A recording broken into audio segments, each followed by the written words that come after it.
Imagine taking someone's seat on a crowded plane, only to find out the man you dismissed not only belonged there, but actually owned the entire airline.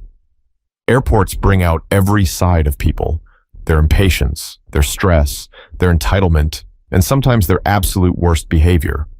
But on one particular evening at Charlotte Douglas International Airport, a single decision by one woman turned a routine boarding process into a story that would leave strangers stunned, a plane full of passengers whispering, and the internet roaring within hours.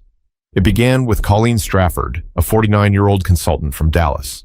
She was tired, irritated, and ready to be home. Her connecting flight had been delayed for over 3 hours, and her expression showed every minute of her frustration. When boarding for first class was finally announced, Colleen marched forward, eyes scanning the cabin like someone ready to claim victory. Her gaze landed on an empty seat in row 2A, right by the window. Without hesitation, she slid into it, placing her leather jacket across the armrest as though it were her territory. A sigh of relief escaped her lips, the kind of sound someone makes when they feel they've secured something they deserve. But she hadn't checked the boarding pass again, and only moments later, the rightful owner of that seat appeared. Jordan Kincaid, just 38, walked down the aisle with a calm, deliberate stride. His charcoal gray suit was pressed, his tie neatly knotted, and his expression unreadable. He was young for his position, but everything about the way he carried himself suggested confidence without arrogance. In his hand, he held his boarding pass, eyes fixed on the seat that was supposed to be his. He stopped politely beside Colleen and cleared his throat. "Excuse me," he said, his voice low but firm. "I believe you're in my seat. This is 2A. Colleen barely looked at him. Instead, she gave a half smile, the kind people wear when they feel above correction. "I'm sure you've made a mistake," she replied, waving her hand as if brushing off an inconvenience. "Check your ticket again." A hush spread through the nearby rows. A middle-aged man in 3B leaned slightly forward, pretending to read his magazine but listening intently. A young college student across the aisle adjusted her earbuds, pressing pause to catch every word. Even the flight attendant paused in her greeting of passengers to glance toward the tension growing in row 2. Jordan didn't argue. Instead, he calmly held out his boarding pass. "It says 2A, right here." The attendant stepped closer and looked down at the ticket. "Yes, ma'am," she confirmed gently to Colleen. "This is Mr. Kincaid's assigned seat." Colleen's lips tightened. She pulled her jacket closer, refusing to move. "Well, I'm already here," she said with a tone that mixed annoyance with authority. "Can't he just sit somewhere else?" Gasps and whispers fluttered through the cabin. People exchanged looks, eyebrows raised. One man muttered under his breath, "Unbelievable." Jordan's eyes didn't waver. His calmness made the moment sharper, as though he'd been in situations like this before. He didn't raise his voice, didn't make a scene. He simply stood there, waiting. The attendant shifted awkwardly. "Ma'am, we'll need you to take your assigned seat. This is a full flight." Colleen sighed heavily, loud enough for everyone around her to hear. "Figures," she muttered, not looking at Jordan. "Always trying to push boundaries." That one sentence hung in the air like smoke. The college student across the aisle glanced up sharply, eyes wide. The man in 3B shook his head. A woman further back whispered, "Did she really just say that?" Jordan heard it too. His jaw tightened for the briefest moment before his composure returned. He adjusted his cufflinks, almost like he was resetting himself. "I'd like to speak to the captain," he said evenly, not out of anger, but with a quiet authority that caught even the flight attendant off guard. Passengers shifted in their seats. Phones appeared in hands, subtle but unmistakable, recording what had become more than just a seating dispute. Everyone sensed that this was no longer about a chair in row 2. It was about something much bigger, something that was about to blow wide open. But no one could have predicted the shock that was waiting just a few minutes later. The air in the cabin grew heavy. People weren't just boarding anymore, they were watching. A small circle of tension had formed around row 2, and in the middle of it stood Jordan Kincaid and Colleen Strafford, two strangers locked in a battle over respect that neither had expected when they showed up at the airport. The flight attendant cleared her throat, her smile straining under the weight of the situation. "Ma'am, please," she said to Colleen. "I need you to move to your assigned seat so we can continue boarding." Colleen leaned back in 2A, crossing her arms like a child refusing to give up her toy. "This is ridiculous," she said, voice loud enough for half the cabin to hear. "I've been traveling all day. I just want to get home. Why can't he just take another seat? Jordan stayed composed, but his silence was louder than her words. He stood tall, boarding pass still in hand, never raising his voice. Passengers studied him carefully, his calm demeanor, his sharp suit, his quiet refusal to be dismissed. Finally he spoke. With all due respect, this is my assigned seat. I'm not asking for special treatment, just the seat I purchased. Colleen gave a laugh that wasn't really a laugh, more like a scoff. Purchased, right? She muttered. You know what? Fine. Let's see what the captain thinks of this. Her attempt at sarcasm backfired. The attendant nodded quickly. I'll notify the captain, she said, her relief almost visible as she hurried down the aisle. The murmurs grew louder. A man in row 4 leaned toward his neighbor. You hear what she said to him? His neighbor gave a slow nod, eyes never leaving the confrontation. A young woman a few rows back whispered, This is going to end up online. Jordan adjusted his tie. He finally looked directly at Colleen, his expression calm but deliberate. You didn't even check my ticket before deciding I was in the wrong, he said softly. Colleen rolled her eyes, shifting uncomfortably but refusing to stand. You're making this a bigger deal than it needs to be. You could have just sat somewhere else and saved everyone the trouble. The words hung in the air. Everyone knew it wasn't just about a seat. It was about being told, in front of dozens of strangers, that you didn't belong where you clearly did. Minutes later, the captain appeared. He was a tall man with silver hair and steady posture, walking with the kind of authority that immediately settled passengers, but when he reached Jordan, his professional demeanor shifted into something warmer. Mr. Kincaid, he said, extending his hand with a genuine smile. Good to see you again. How are you this evening? A collective gasp rippled across the cabin. Phones tilted higher, eyes widened. This wasn't the kind of greeting you gave to just any frequent flyer. Jordan shook the captain's hand firmly. Doing well, thank you. Looking forward to getting this flight underway. The captain nodded. Of course, we'll make sure of it. Then his gaze shifted to Colleen. His voice was polite but unyielding. Ma'am, this gentleman is in his assigned seat. I need you to return to your own so we can depart on time. Colleen's cheeks flushed crimson. Her words stumbled as she tried to recover her authority. Wait, you know him? The captain didn't hesitate. Yes. Mr. Kincaid is the chief executive of this airline. Now please, let's not delay the other passengers any further. The silence that followed was deafening. Colleen's eyes darted from the captain to Jordan and then to the rows of passengers who were openly staring now. Her face tightened. She grabbed her jacket with quick, jerky movements and stood. As she squeezed past Jordan, she muttered just loud enough for him to hear, Well, good for you. Jordan didn't flinch. He simply stepped aside and slid into 2A, calm as ever. The captain gave him a respectful nod before returning to the cockpit, leaving the passengers to absorb what they had just witnessed. The atmosphere shifted. Whispers darted through the cabin like sparks. One woman whispered to her husband, He's the CEO. He looks so young. Another passenger pulled out his phone and began typing furiously. Colleen sat down in her actual seat, eyes fixed on the window, her embarrassment radiating like heat.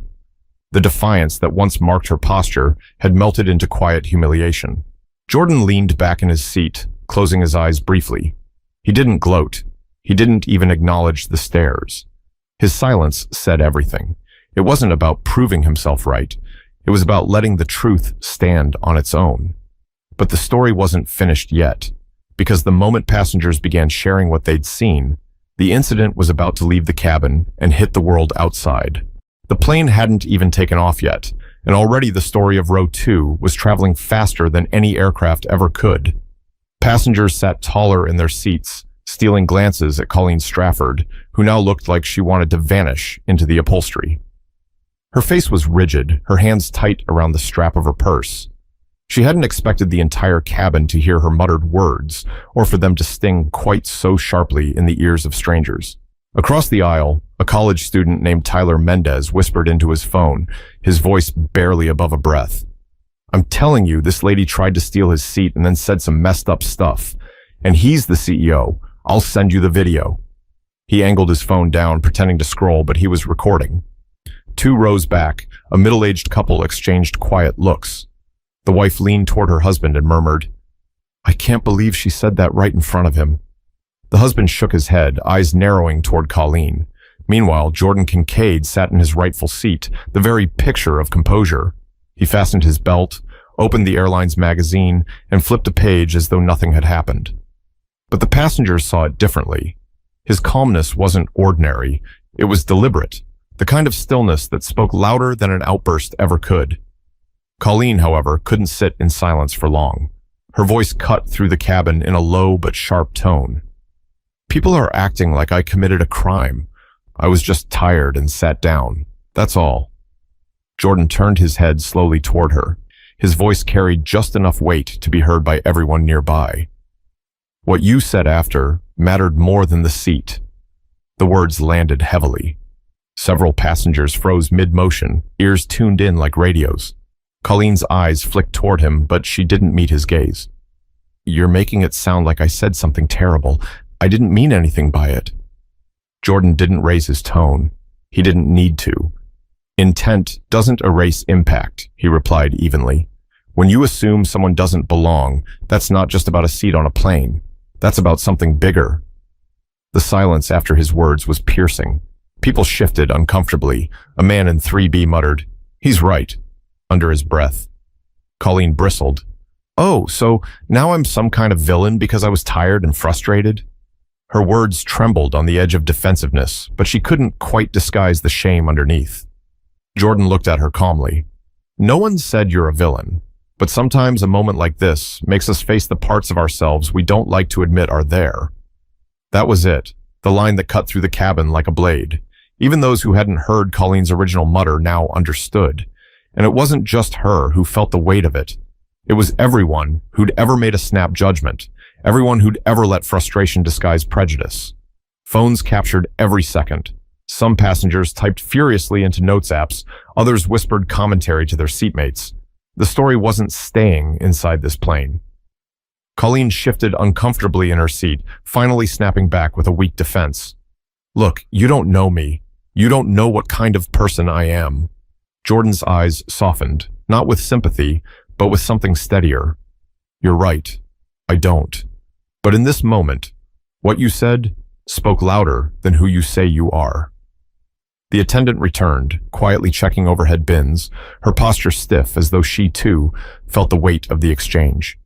The cabin seemed to exhale all at once when she moved on, but the tension never really lifted. Passengers weren't just observers anymore. They were witnesses.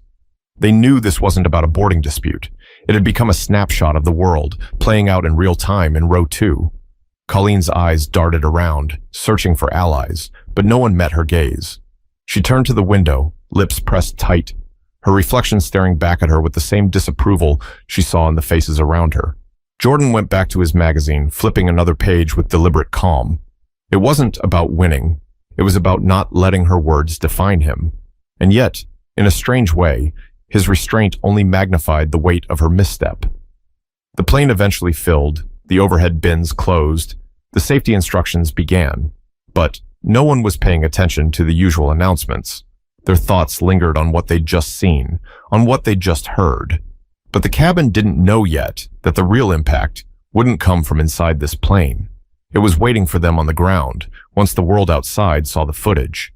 The flight attendants had finished their routine checks, but the atmosphere in the first few rows was still tense.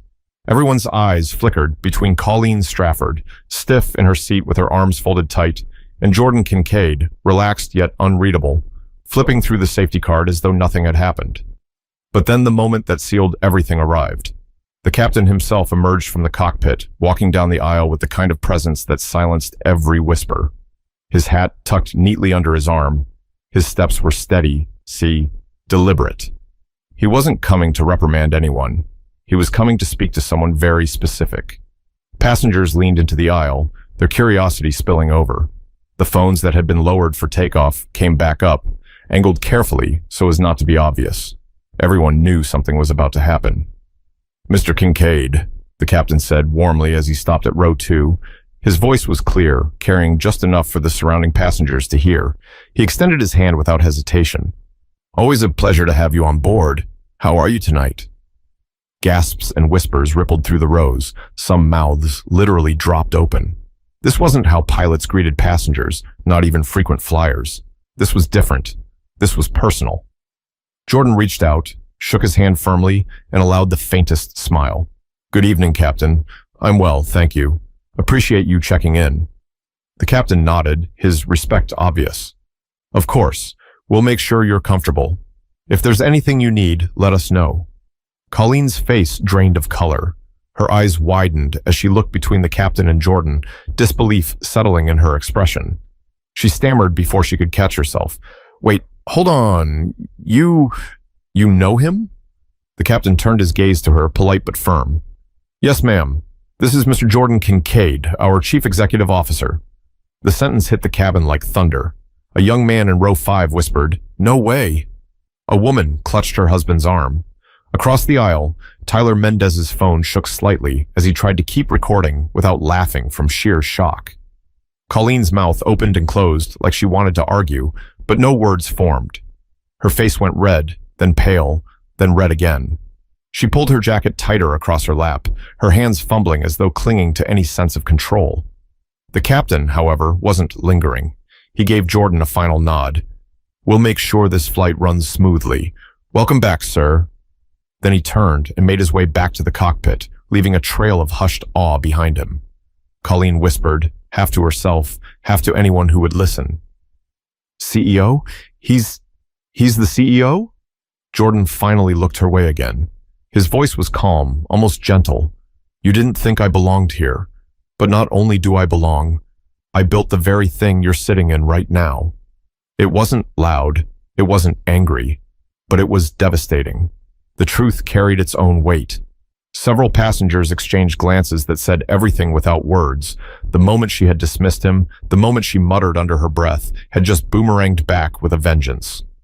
Colleen's lips pressed together, her shoulders sagged. For the first time, she seemed small in her seat, diminished not by insult, but by her own assumptions being exposed. Meanwhile, Jordan turned his attention away.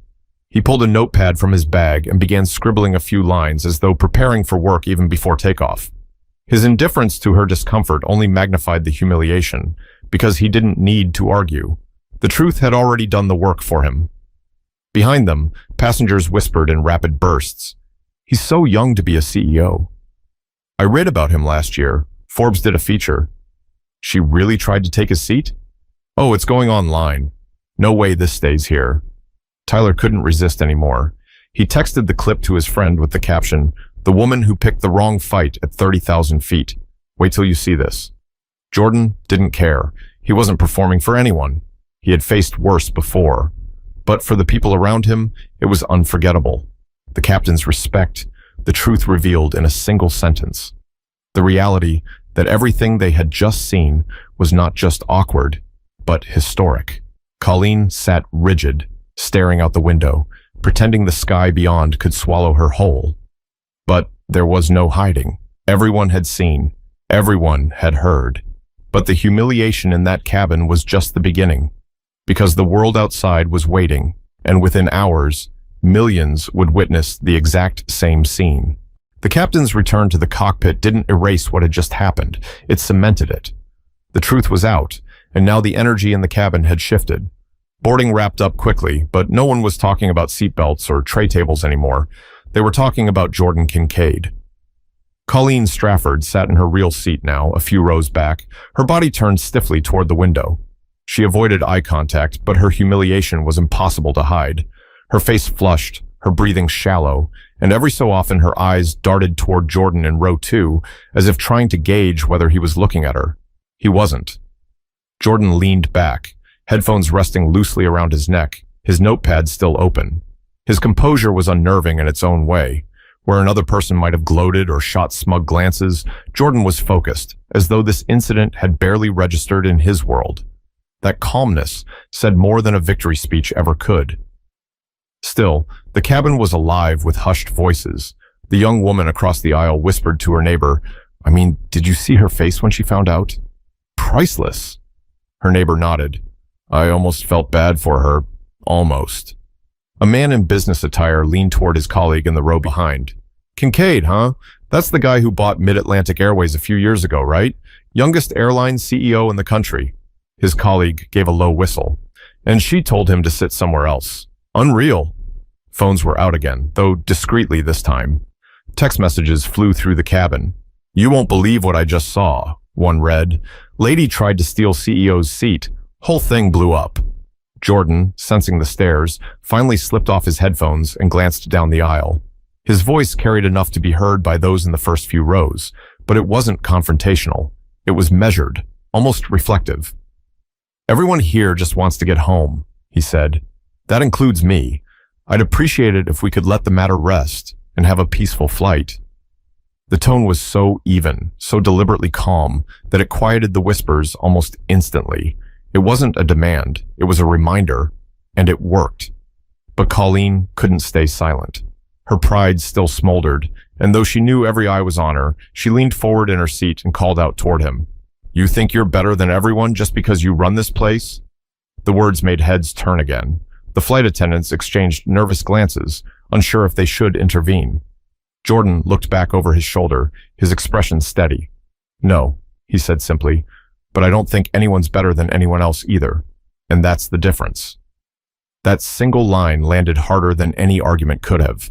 Some passengers nodded subtly, others murmured under their breath. One man whispered, "That's how you shut it down." Colleen shrank back into her seat, her lips pressed tight. She had nothing left to throw.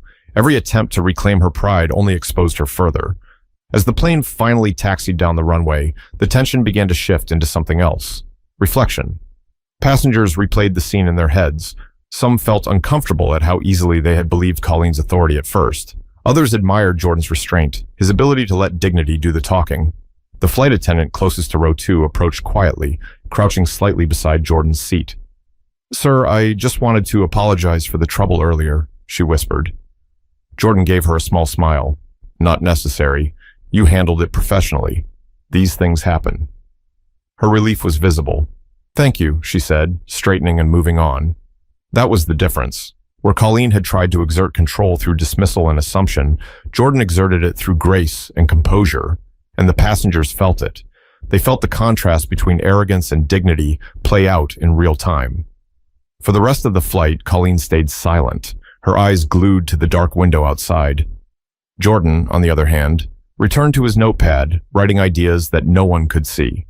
He had shut the book on the confrontation long before the plane lifted off the ground, but the passengers hadn't.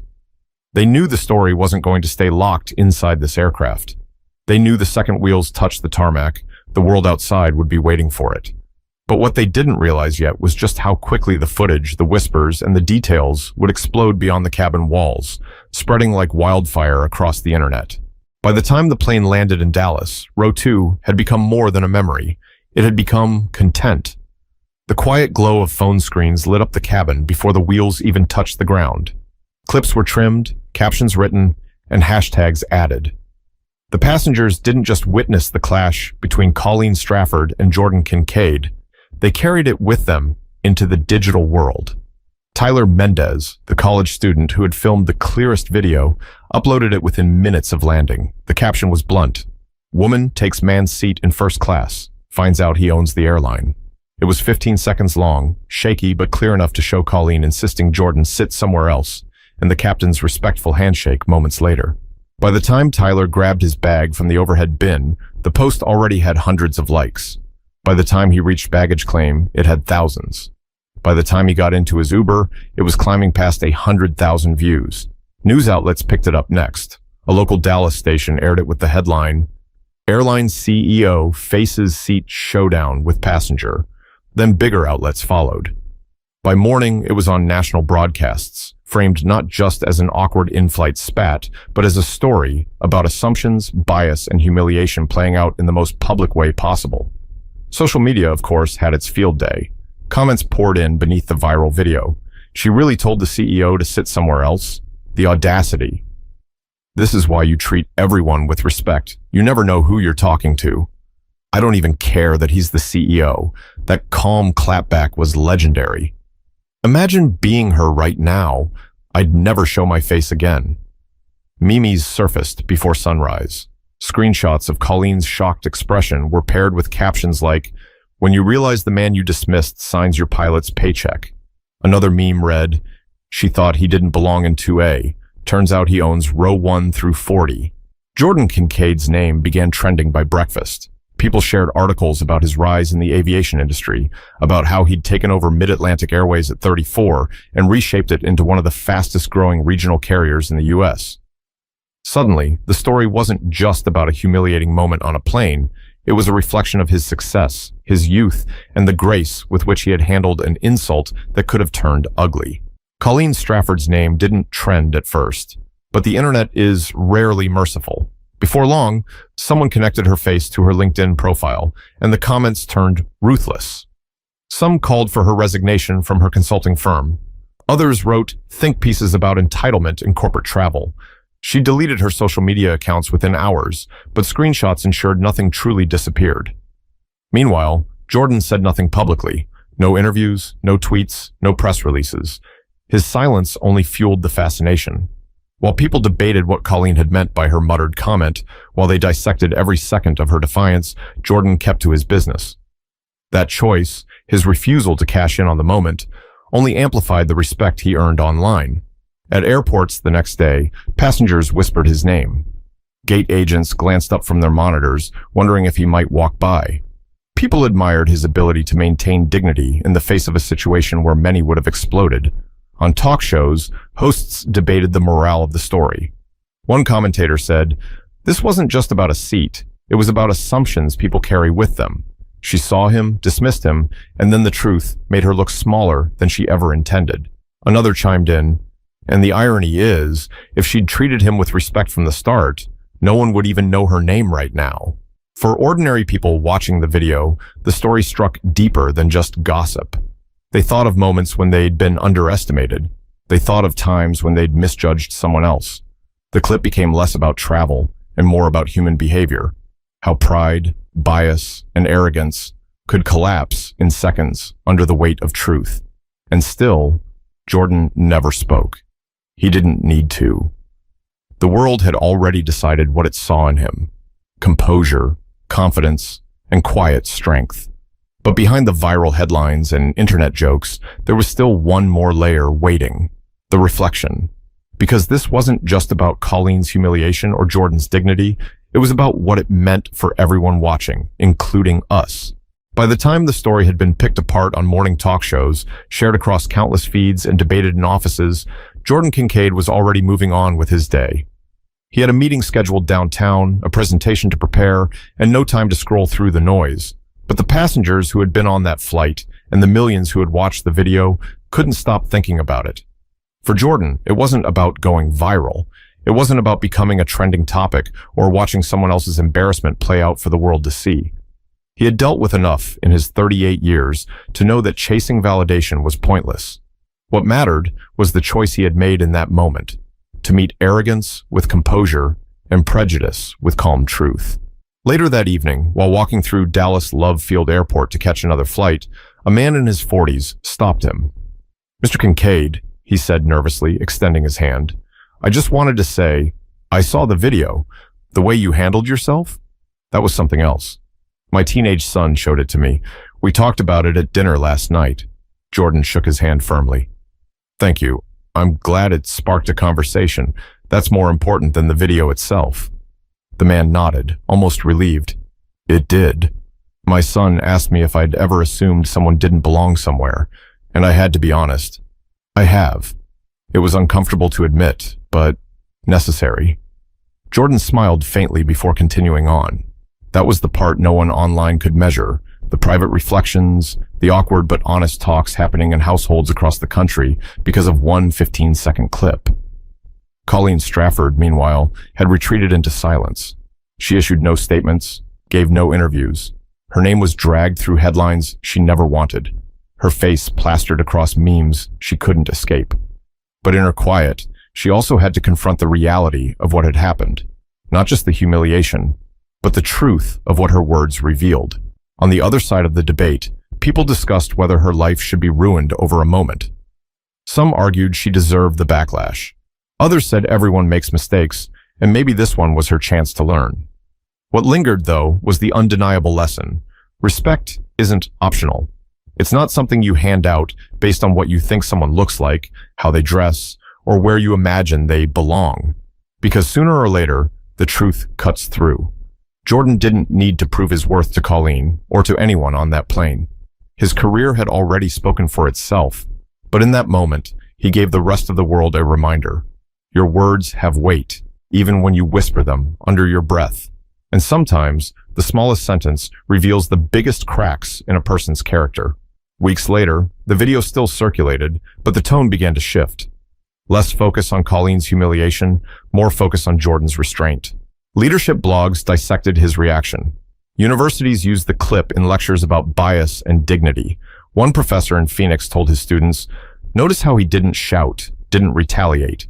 He let the truth stand on its own. That's real power." And maybe that's the part that stayed with people most. Not the embarrassment, not the memes, but the calmness of a man who didn't let someone else's words define him. In the end, the story of Row 2 wasn't just about a plane ride. It was about how easily we judge, how quickly we assume, and how profoundly we can be reminded of our own flaws.